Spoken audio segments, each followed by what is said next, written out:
உசியா ராஜா மரணமடைந்த வருஷத்தில் ஏசாயா ஒரு அதிசயமான தரிசனத்தை கண்டார். உயரமும் உன்னதமுமான சிங்காசனத்தின் மேல் வீற்றிருந்தவராக அவர் ஆண்டவரை கண்டார். அவருடைய வஸ்திரத்தின் தொங்கல் தேவாலயம் எங்கும் நிரம்பியது. அவருக்கு மேலாக சேராபீன்கள் நின்றார்கள். ஒவ்வொருவருக்கும் 6 செட்டைகள். 2 செட்டைகளால் முகத்தை மூடினர், 2 செட்டைகளால் கால்களை மூடினர், மற்ற 2 செட்டைகளால் பறந்தார்கள். பரிசுத்தர், பரிசுத்தர், பரிசுத்தர், சேனைகளின் கர்த்தர் பரிசுத்தர், பூமி அனைத்தும் அவருடைய மகிமையால் நிறைந்திருக்கிறது. அந்த சத்தத்தால் வாசல்களின் நிலைகள் அசைந்தது. ஆலயம் புகையால் நிறைந்தது. ஐயோ, அதமானேன்!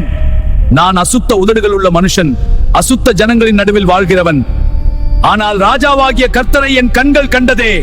உடனே ஒரு சேராபீன் பலிபீடத்திலிருந்து நெருப்பு தழலை எடுத்துக்கொண்டு அவரிடம் பறந்து வந்தது.